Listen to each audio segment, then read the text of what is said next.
to another episode of Alcohol and Atrocities, your weekly AA meeting for all things true crime and historical Atrocities, yes. atrocities. I am your host, Michelle. I am your host, Gisela, or Chela, whatever the fuck you want to call me. Half the time, y'all don't even call me by the name I actually want. And we are here on part 3, if you could believe it. Fucking part 3, bro. Yes, we are talking about Rwanda still. So, just to recap, the first one is all about the background, why they hated the Tutsis, what was the rift between them. And the second one was the actual atrocities themselves.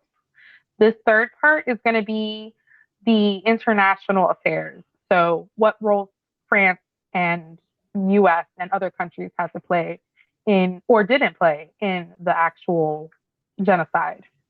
Didn't play being the choice words. Yes, we are still drinking whiskey. Hey. That's our thing right now for Rwanda. So we are drinking whiskey. Hey, any country that drinks whiskey as their national drink is a good country for me. Yeah, and we have already been previously drinking, so we are already starting at a baseline of fuckery. Yes, so I but apologize respectful for any fuckery.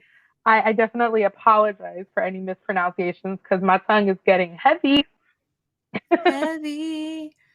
So this episode might be a little bit more chaotic, especially when I start talking about one of the countries. Because if you guys do not know, Michelle was Palestinian in a past life, she has very hard feelings when it comes to Israel, and Israel is one of the countries I'm going to be talking about. And obviously, I'm going to be the one that's covering all the international affairs because I feel like it's right that the one who can't pronounce shit covers the international affairs. Fair. Yes. So, yeah, we kind of talked about Operation Turquoise a little bit earlier in part 2, but this one goes a little bit more in depth of what Operation Turquoise actually was and what it was supposed to do. During President Juvenile, yeah. Listen, we tried, okay? We fucking tried. During President Juvenal's years in power, France maintained close relations with him as part of his France Afrique. Yes, that's actually how you pronounce it. I actually looked it up. It's France Afrique, which is just basically a combination of France and Africa working together. Mm-hmm. The France Afrique policy and assisted Rwandan military against the RPF. During the Civil War, France considered the RPF, along with the Ugandans, as part of a plot to increase Anglophone influence at the expense of French influence. So I just want to reiterate, France was on the side of the genocide. So yeah, we're starting with fuckery. Yeah, that's why I wanted to put France first, because I didn't want anybody to have any misconceptions of like thinking that France actually was against it. France was for it. Exactly. Because France, in this particular time period, sucks ass. But I do love me a fresh baguette. I do like French baguette. I like French fries, even though they're not French. Croissants. Omelette du fromage. Oh my god. During the first few days of the genocide, France launched Amaryllis, a military operation assisted by the Belgian army and UNAMIR. So, if y'all are curious, it's really hard to depict on whether Belgium was for or against the genocide. There's like conflicting articles. Some say that they were for the genocide. Some say that they were against the genocide. I kind of fall on the spectrum of not for it. Yeah, I feel like they were against it for the most part. The only reason I feel that way is because if you guys listen to episode 1, which I hope so, because if not, this isn't going to make any sense to you. Belgium liked the Tutsis more. So for them to be for the genocide of the people that they actually favored in the beginning kind of seems redundant to me. Right, exactly. Yeah. So their plan was to evacuate I can't say that word. Expatriates. Aha. To evacuate expatriates from Rwanda. Again, these people only cared about their own people. So French were trying to get the French out. The Belgians were trying to get the Belgians out. And like I've said it a million times, if you watch Hotel Rwanda, there's a whole scene of that, and it's fucking heartbreaking when the Rwandans realize that all these international helps are not coming for them. The French and Belgians refused to allow any Tutsi to accompany them, and those who boarded the evacuation trucks were forced off at Rwandan government checkpoints where they were killed. That's depressing. There's actually a scene in the movie where the UN is like, oh, they're reading off all these names because a lot of the people that worked in this hotel were friends with people in higher places. So they all got together and they called them and all this other stuff. So basically what happens is the UN sends a rescue truck for them. They all pack into it. Don Cheadle's family packs into it. At the last minute, he decides he's not going to go because he'd rather die in Rwanda and dying while trying to save other people than to just take the cheap road out and evacuate. But then halfway through, their convoy gets exposed. Damn. And almost everybody on board who was Tutsi almost gets killed. Some of them actually make it back to the hotel. Some of them actually do get killed. Damn. Yeah, because again, the UN was told not to engage, which I think is bullshit. You're there on a peacekeeping mission, but you keep the fucking peace, bro. Yeah, like you can't engage. So what peace are you fucking keeping? Please explain it to me, because I must be stupid. You're fucking own. That's what. Yeah. The French also separated several expatriates and children from their Tutsi spouses and parents, rescuing the foreigners but leaving the Rwandans to likely death. Damn. Yep. They knew what they were doing. Mm-hmm. The French did, however, rescue several high-profile members of Juvenal's government, as well as his wife, Agathe. Again, still on side of the genocide, but whatever. Yeah. In late June of 1994, France launched Operation Turquoise, a UN-mandated mission to create safe humanitarian areas for displaced persons, refugees, and civilians in danger, from bases in Zairian, cities of Goma and Bukavu. Yep. The French entered southwestern Rwanda and established the Zone Turquoise with the Ciangugu. Mm-hmm. Yeah. Kibuye. Kibuye. Yeah, I was like trying not to pronounce the E. Oh. Yeah, and then the Gikongoro.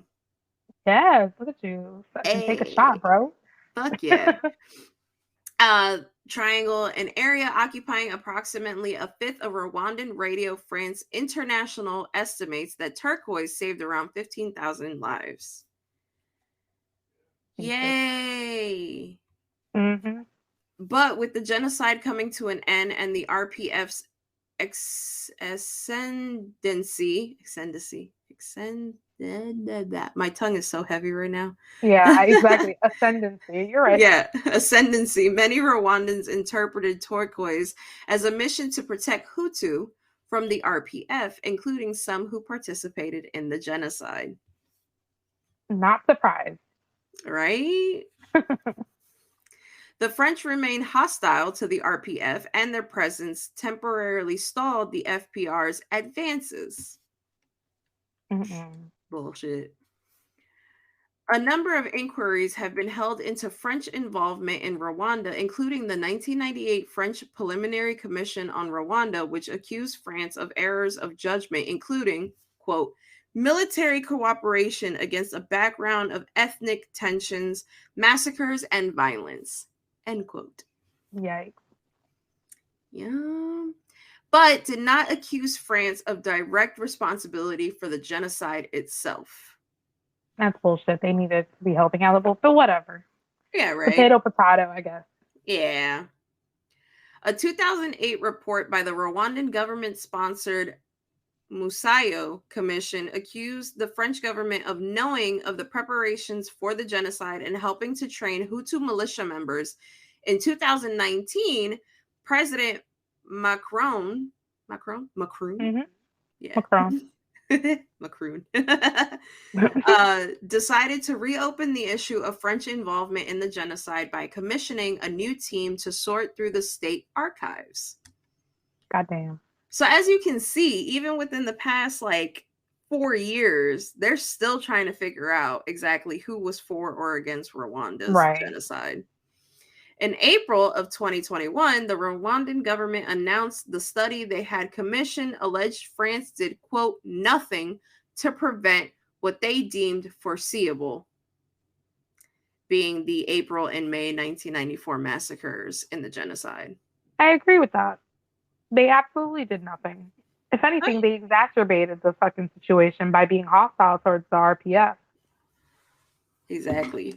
Nonsense. They chose a side and it was the wrong side. Correct. So now we're going to talk about the United States. Oh, United States. I like how you had to take that in-depth breath. Yeah, because I'm just ready for some fuckery, honestly. Intelligent reports indicate that the U.S. President Bill Clinton and his cabinet were aware before the height of the massacre that a deliberate and systematic genocide to eliminate all Tutsi was planned. However, out of fear of repeat of the events in Somalia, that shaped the U.S. policy at the time, with many commentators identifying the graphic consequences of the Battle of Mogadishu as the key reason behind the U.S.'s failure to intervene in later conflicts, such as the Rwandan genocide. So, if you guys remember all the way in part one, there was a man who basically leaked the information saying that there was going to be a genocide, that there was probable cause. And the UN did nothing because they said they didn't prove enough. So now we also know Bill Clinton also knew. Not only did Bill Clinton know, but his entire cabinet knew. Right. And they tried to hide behind the events that happened in Somalia, the events in 1993 of Somalia, which if you guys don't know about that, please Google it. I don't think we're going to do an episode on it because then we're going to be stuck with another 5-part fucking episode. Right. Because we're still in Somalia, by the way, in the 2023s. But yeah, they try to hide behind the devastating things that happened in Somalia as a reasoning to not intervene in Rwanda.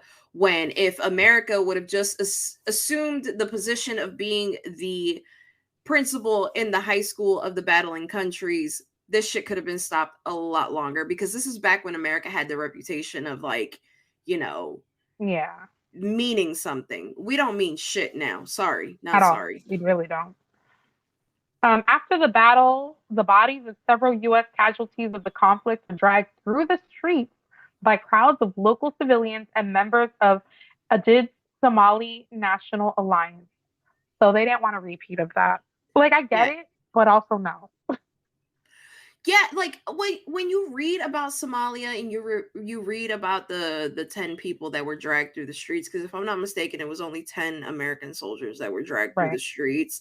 It's just okay, yeah, you can kind of see why Bill Clinton didn't want to get involved, but at the same time, you can't use that as an excuse, because we shouldn't have gotten involved with Desert Storm under Daddy Bush. We should have never invaded Iraq and Afghanistan under Baby Bush. But yet we continue to stick our nose in things where it's not deserved in. And when it is deserved, we turn a blind eye. Mm-hmm. According to former U.S. Special Envoy to Somalia, Walter Clark, quote unquote, the ghosts of Somalia continue to haunt U.S. policy. Our lack of response in Rwanda was of a fear of getting involved in something like Somalia all over again. President Clinton has referred to the failure of the U.S. government to intervene in the genocide as one of his main foreign policy failings, saying, quote, "I don't think we could have ended the violence, but I think we could have cut it down, and I regret it." Fair enough. That's true. But yet, 80% of the discussion in Washington only concerned the evacuation of American civilians. So we only care about our own, just like the other countries. I'm not saying that was, usual to just the US. The other countries did the same thing. Yeah, you guys can't see my face, but the look that I gave her, it's mostly because like every country was just like, you know what, bad shit is happening, but let us get our own people out and let's not do anything about it. Yeah. Yeah. So now we're going to talk about the arms sales / Israel. My co-host's favorite country. Oh my God, here we go with the fuckery. Okay, so like if you guys don't really understand, you're like, why does Gisela sound so giddy about this? Let me tell you why. Like I said before, my friend was Palestinian in a past life. I'm very passionate. And if you know anything about the Israeli-Palestinian conflict, which we would cover if it wasn't still going on right now. Pretty much. Because that will be a never-ending episode that we'll have to revisit, and it's a lot. I have Palestinian friends, my favorite being Habib at my job, and yes, that's actually his name. I'm not using like a racial slur or anything. His actual name is Habib. He's taught me a lot about like the Israeli-Palestinian conflict, but the fact that like Israel pretty much did help Rwanda, like I can see the fuel to the fire for everybody who doesn't particularly agree with Israel. Right, exactly. So, in Linda Melvern's book, she documented that in 3 years from October 1990, Rwanda, one of the poorest countries in the world, became the third largest importers of weapons in Africa, spending an estimated $112 million US. Jesus, that's a lot of money. Yeah. She also cited a significant contract with Egypt in 1992 and with France and South Africa the next year. So in 1991. But remember, no, because it starts in 1990. Yeah, and then a year. Okay. What I'm saying is what I'm talking about before. 1 year after. Oh, okay. I see. Jesus Christ. Before the international embargo against Rwanda on May 17, 1994, South Africa and France were two of the main suppliers of arms to Rwanda. France, get your shit together, bro. According to Human Rights Watch, after the embargo, they diverted their arms trade through Goma Airport in Zaire. Zaire played a key role in supplying arms and facilitating arms flow to the Rwandan army. Some officials also encouraged armed trafficking by private dealers. My face is just disappointment all around, guys. Like, she's just shaking her head. In 2017, according to Haaretz, Israel, or a private Israeli arms dealer, had sold arms to the Rwandan government. Israeli officials repeatedly denied this allegation in 2016. A petition was submitted to the Israeli Supreme Court, which ruled that the records which document Israel arms sales, notably to Rwanda, will remain sealed, citing Section 9 of Israel's Freedom Act, which allows for non-disclosure of releasing the information there is a concern over harming national security, its foreign relations, the security of its public, or the security of well-being of an individual. Yo, I swear to fucking God. Like, this is why Israel ain't shit. Like, hey guys, I'm not against Israelis, but Israel as a concept needs to not. What is this? So non-disclosure, man, this is bullshit. No other country would get away with shit like this, bro. Right? This is insane to me. I was typing this just like in awe. I kept having to pause, and I'm like, wow, y'all ain't shit. Meaning the government, not the people. I know Israeli people. I love you guys. It's all good in the hood. But like y'all's government? Y'all's government is up to some fuckery. That's crazy. Okay. I've been bamboozled. I wish you guys could have seen her face, like the disappointment that came across her face and how wide her mouth was open. I swear, It's like 4 flies flew in. it's crazy. Um, then we have another section Do you want me for to do this one? yes, the Catholic Church involvement. Yup. The fucking Catholic Church. Because what is international affairs without the Catholic Church putting their nose in it? I don't know who's worse, America or the Catholic Church. Honestly, it's close. Like Jesus fucking nuggets, bro. Literally, Jesus. Literally. Okay. So Pope John Paul II expressed his deep concern about what was happening in April 1994. On April 9th, in a message to Rwandan Catholics, he urged them not to give way to feelings of hatred and revenge, but to courageously practice dialogue and forgiveness. Okay. Fuck that with a metal bat. We are here to fucking revolt, but okay. Out of all the popes, Pope John Paul II has to be like the one next to the Borgies that I do not like.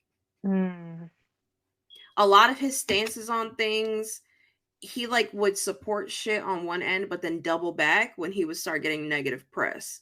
Right. Kind of like what the current Pope is doing with his whole, when he got the papacy, he was like, oh yeah, LGBT, y'all are great, y'all are the homies, whatever, whatever. But now that there's so many crimes being committed against the LGBT, and I'm just going to shorten it at that because there's way too many acronyms now.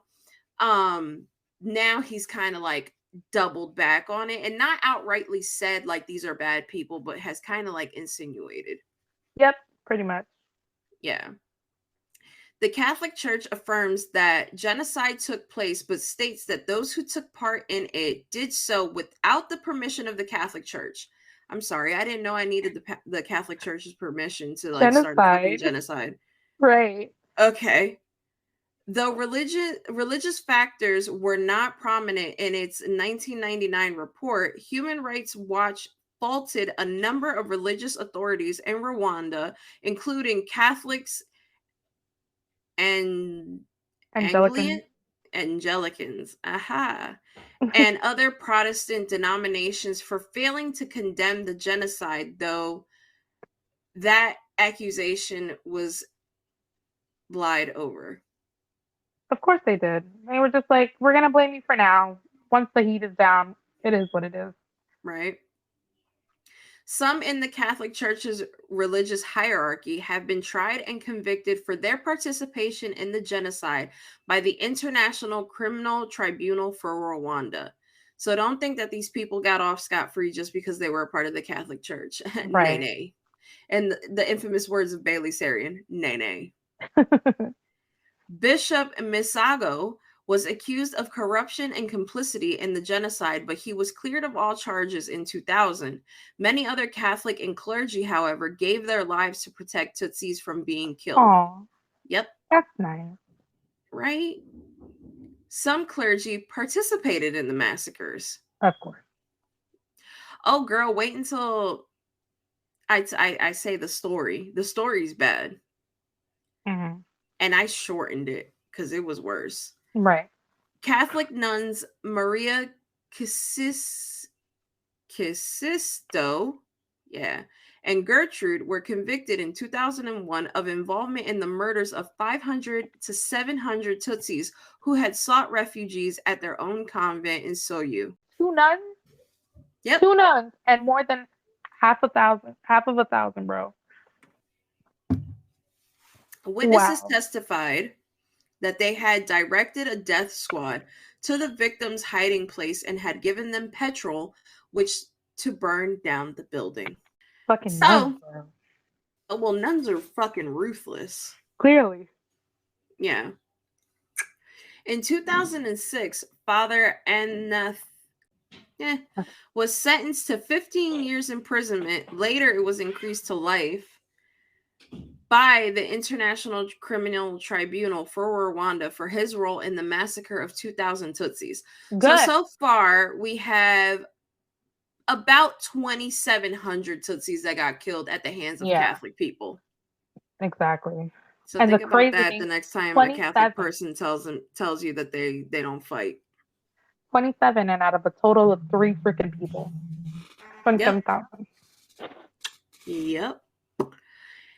The court heard that Saramba lured the Tutsis to the church where they believed they would find refuge.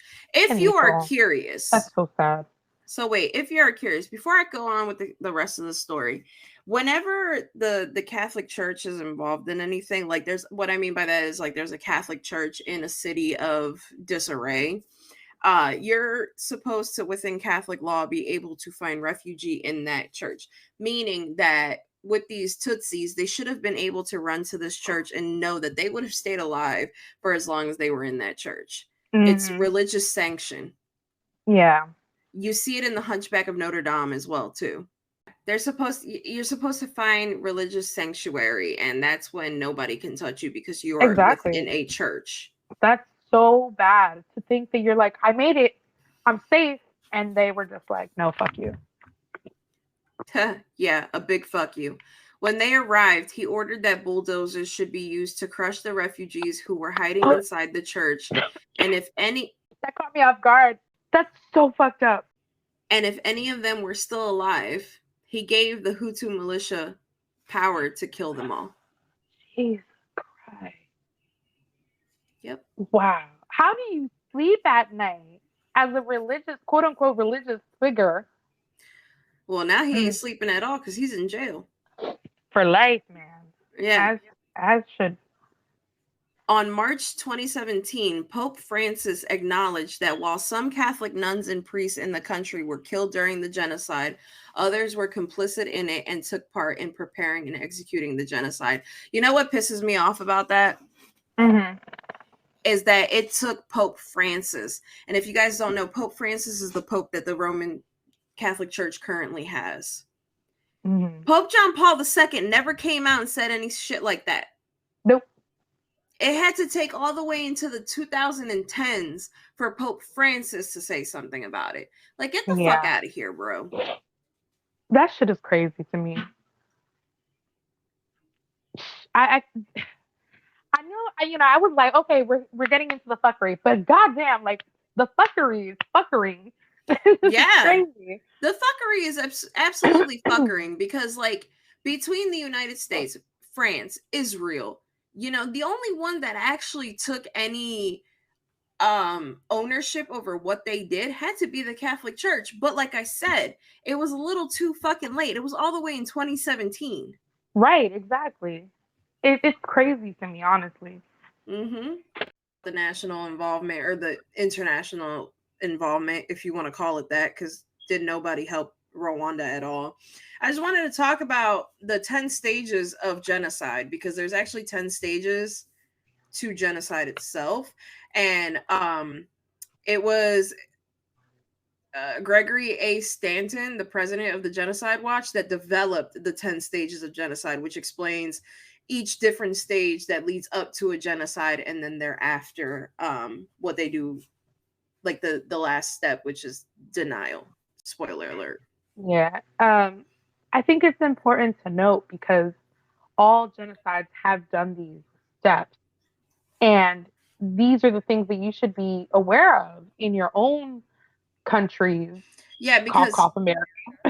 Yeah, because he actually researched like the worst genocides, which obviously is the Holocaust, Cambodia, Rwanda, which is what we're talking about today, Bosnia, and Darfur.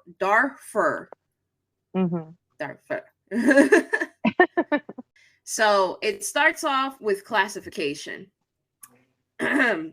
The differences between people are not respected. There's a division of us versus them, which can be carried out using stereotypes or excluding people who are perceived to be different. And we've seen that everywhere. We saw that in Nazi Germany. We saw that in Spain. We saw it in Rwanda. It's literally everywhere. I even said it in one of the episodes for Rwanda. I don't know if it was part 1, 2, or 3 at this point, that it literally felt like it was an us versus them type of thing. Like I even used those exact words, because that's basically what they do. They try to put out a bunch of propaganda showing how this one specific group of people are basically less than. Well, not even less than yet. It's just the classification of they are different than us. They are not Yeah. us. So just that small little nugget of they're not us Yeah. starts this whole thing. So for all of my American listeners, I want y'all to really think about the first 5 steps. Yeah. As we get into it, and just, if you're part of the Facebook page or whatever, or if you're on YouTube, comment who do you think this is currently happening to in the United States of America. The next step is symbolization. You said it, girl. You know English. Yay. And this is after a full day of drinking, because we've been doing this podcast since earlier in the day. Then I took a nap. I went and did trivia night. I'm just happy to be drinking again. I know. I have a lot of alcohol in my system was what I was getting to. So symbolization, this is the visual manifestation of hatred. Like Jews in Nazi Europe were forced to wear yellow stars to show that they were, quote, different. In Rwanda, we have them carrying their actual IDs that include their ethnic markers. I think the only one that didn't do this was probably Spain. Yeah, because pretty much it was just like all of Catalan. Yeah, they were just like all of these. All of you guys. It doesn't matter that you're Spaniard. We're not even going to make you a lesser class. It's just fuck you. Yeah. Spain was a little bit on the ridiculous side of that. They kind of sped through some of these. Yeah, and they skipped a couple steps. I feel like they did 1 and then 9. Yeah. The rest of it, they were just like, nah, we don't need these steps. So step number 3 is discrimination. The dominant group denies civil rights or even citizenship to identified groups. The 1935 Lemberg laws stripped Jews of their German citizenship and made it illegal for them to do many jobs or to marry German non-Jews. Mm-hmm. So it's so funny how discrimination comes in all forms. Yeah. From the littlest thing to, hey, you got to drink from that water fountain. Mm-hmm. You can't marry this person. Yep. It's insane to me. Mm-hmm. This one I really hate because I've seen more than just the countries that I named before doing this. Dehumanization. Mm-hmm. Those perceived as different are treated with no form of human rights or personal dignity during the genocide. During the genocide against the Tutsis in Rwanda, the Tutsis were referred to as cockroaches. The Nazis referred to Jews as vermin. Mm-hmm. So just completely stripping them of their humanhood, basically. Yeah. Making you see them as vile insects. Yeah. So the next part is organization. Genocides are always planned.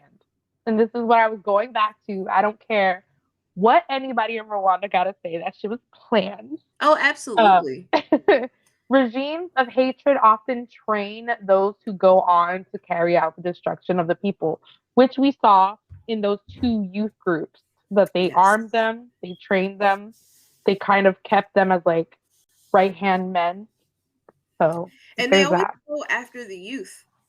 Yeah, they're easily impressionable. They're eager to please. Like even in Germany, Hitler's youth. Mm-hmm. Yeah. And then look at what Florida is doing now, banning books and all this other stuff, so you can't learn like critical race theory at a young age or anything like that. Right. Not even at a young age, because he's trying to do that for colleges as well. Yeah, exactly. Just in general. Yeah. Which is crazy because critical race theory is just history. It's not a theory. It's just that. That shit drives me crazy, but whatever. But it's just the whole thing that, a lot of the people who were alive in those time periods are still alive today. Very much alive, yeah. Like, look at what's her face who just passed away, the bitch that got Emmett Till killed. She just died not too long ago at 88. And the only reason she burned in hell. But like the only reason she died was because she had cancer. Yeah, she died. She lived a whole ass life. Yeah. Whereas Emmett Till is literally in the Peter Pan scope. He never got to truly grow up or anything. And even that whole thing with Emmett Till fucking grinds my fucking gears, bro. Yeah. Even if you watch the show Lovecraft Country on HBO Max, although it is a sci-fi type show, based off of a book, based off of Lovecraft's work, but not Lovecraft himself. And if you want to know why he's so problematic, just go Google the name of his cat. I'm not going to say the name. Absolutely not. So just Google it and let us know your thoughts. But even in that show, they show Emmett Till. There's a part where you see Emmett Till.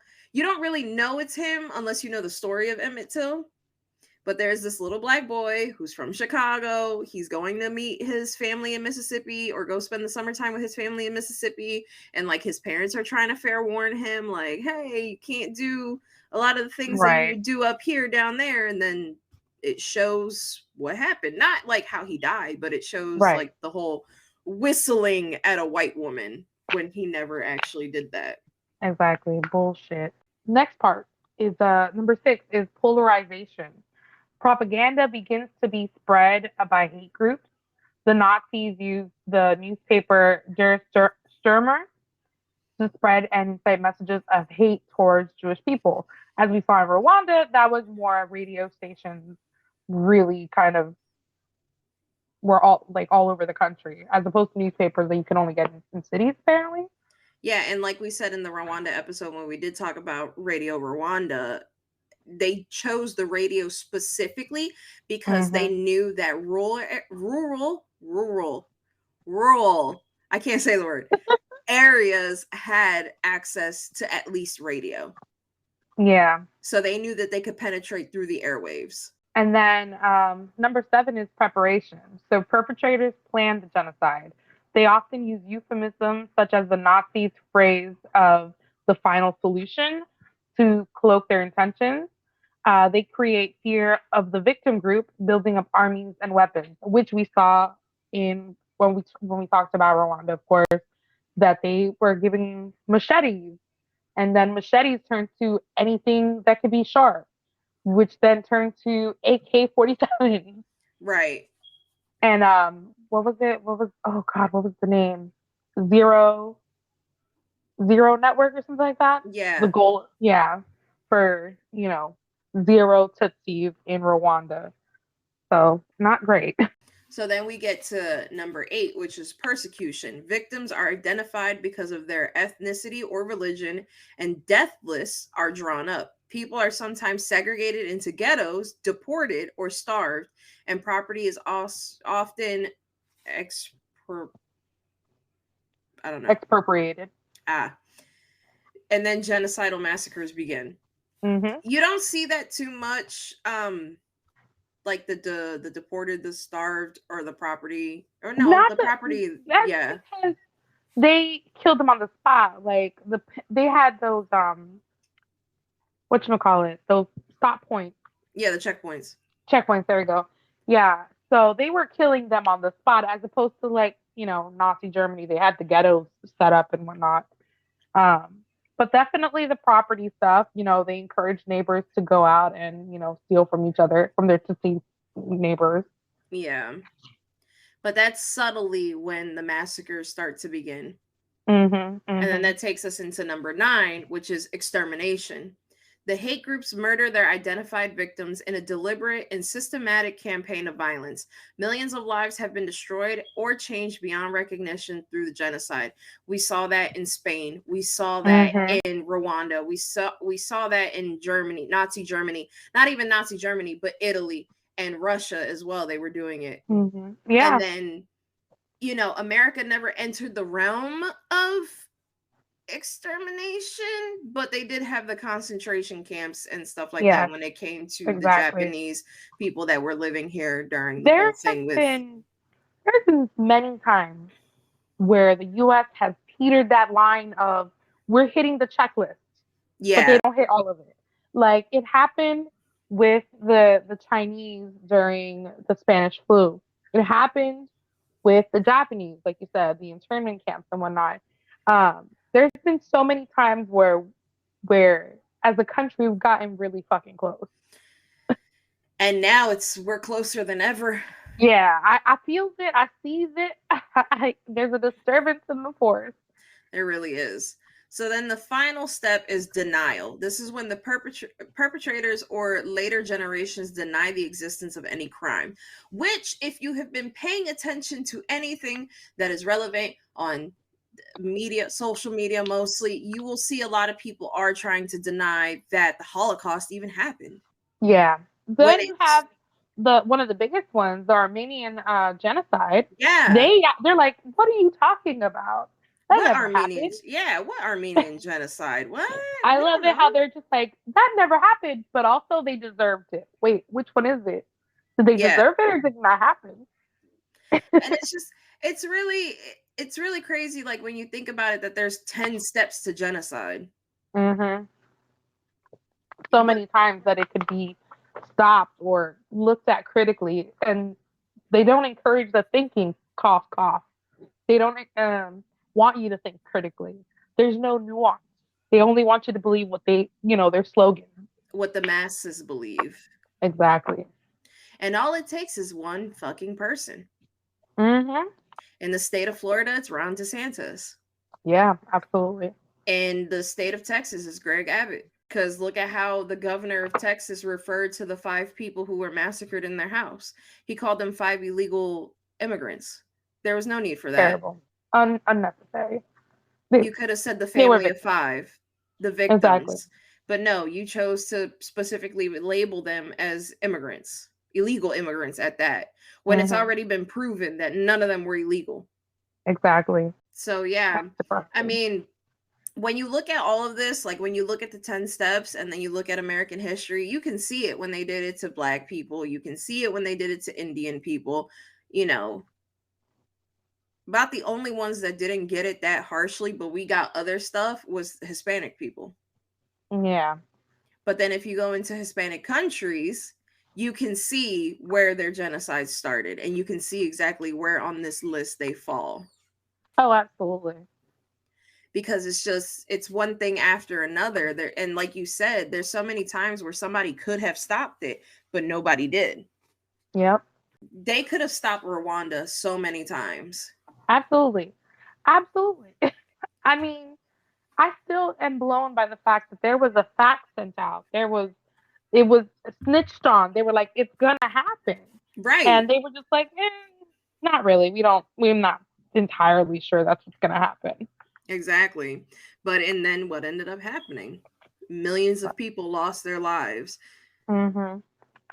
And then the people who didn't lose their lives are scarred permanently, because obviously the people, more so than any other genocide, the people from Rwanda are still alive. Yeah. They remember I that would shit be like it like, was yesterday. just going around shopping would be traumatic because you just never know. You're just looking over your shoulder. Exactly. Because as much as like we would like to believe that this shit stops once the genocide stops, it doesn't. The hate is still there. Absolutely. The hate is there in Germany, it's there here, it's everywhere. Because for Right. whatever reason, it's always a us versus them. And it Hmm. doesn't make sense, because why should we even think of it that way? Especially America. Like, you prided yourself on what the fuck is it called in New York? Melting pot? No, the island that everybody came through. Ellis Island. Yeah, like America prides themselves so greatly on, oh yeah, we accepted all immigrants and we did this, we did that. But now look at what you're doing from the people south of the border. Yeah. You're labeling them as drug dealers and rapists and stuff like that when there's no need for it. Are those people crossing the border? Probably. Nobody's saying that they're not. But at the Right. same time, the majority of the people that are crossing the border are people who are doing the same thing that they did in Ellis Island. Right. Because not for nothing, but had Ellis Island never happened, the Italian mafia wouldn't have come through either. Yep. That's right. You right, girl. And that's my whole thing. It's just like, wow, y'all are real shit. Yep. Like, every country that has ever exterminated a specific group of people, I'm just like, y'all are shit. Because why did you have to do Absolutely. that? Just because you Absolutely. didn't like them? Like in Dominican Republic, he exterminated Haitian people and Black Dominicans. That's Exactly. why you have Dominicans now who are like, I'm not black, I'm Dominican. Because being called black was horrible for a long period of time. And could get you killed, basically. Yeah, it could get you killed. And then like all the laws that they enacted with immigration within the Dominican Republic, it was like, if your mom and dad were Dominican but you were born on the Haitian border, guess what, you were Haitian. Or if your parents immigrated prior to all of this from Haiti to Dominican Republic and you were born in the Dominican Republic and you had Dominican Republican citizenship, you were still looked at as Haitian and thus you needed to be killed. Shit is crazy, man. Shit is crazy. It is. What's even crazier is that like they have the breakdown off to the side of like the years, like the Nazi persecution of other groups. They have 1933, 1945, Cambodia, 1975, 1979, which is 4 years. Rwanda, 1994, Bosnia, 1995. The one that makes my skin crawl is Darfur, 2003 to present. Yeah. So this shit is still actively going on. It really is. Because at the end of the day, when you look at everything, it's just like, y'all are stupid. Like I said before, y'all are stupid. There's no reason to split people when at the end of the day, they're the same thing. Yeah. If more people thought like that, none of this would happen. But unfortunately, people love labels. People love separating. It's annoying. You know, and people love to place blame. Yeah, and I really feel bad for African Americans now, because it's like no matter what America does, they're always going to be looked at as second-class citizens, right? Because of the history, the fact that America was built on the backs of Black slaves. Absolutely. And it's just like, wow, we really can't get away from all of that. No. And then you go into specific states where you have a specific minority group, Cubans, who come to the States and they think that they're white. Yeah. But then at the end of the day, when Donald Trump took office, he made it a point to remind all of them that no, you are not white. Exactly. It's almost like this whole place is cursed. Like it was built on Indian burial grounds. Oh my God, right? Almost like they tried to drive out a whole entire tribe that refused to. Facts. And they're now known as the Unconquered. Fucking facts, man. That concludes, what is this, part 3? Part 3, yeah. Of Rwanda. There's another part, by the way. Yeah, if you're still with us, fucking hi. Thank you. Yes. Leave us a 5-star review. Subscribe and like on YouTube. Fucking shoot us a message on Facebook or on Gmail. Maybe not Instagram, because I don't think either of us have gone on the Instagram since the Catherine Knight episode. No, yeah, exactly. I go on Twitter, but I just post the episode link. Like, that's about it. Yeah. The best way to contact us is through email or through Facebook. Yeah. Because we are the old timers. Yeah. I like that you did the 10-step thing, because it kind of breaks up from the craziness of Rwanda, because it's really heavy topic. It's a really heavy topic. So this kind of breaks it up a little bit. The next thing we're going to be talking about is the actual aftermath. So we're almost done, guys. I promise. And then after that, you guys can go sit and watch Hotel Rwanda on HBO Max and see that a lot of the stuff that we talked about actually did happen. And also, we recommend. We didn't mention this guy because he wasn't outright in our research, but if you go on Netflix and you watch the FBI's Most Wanted, something like that, it's 5 different people World's Most Wanted.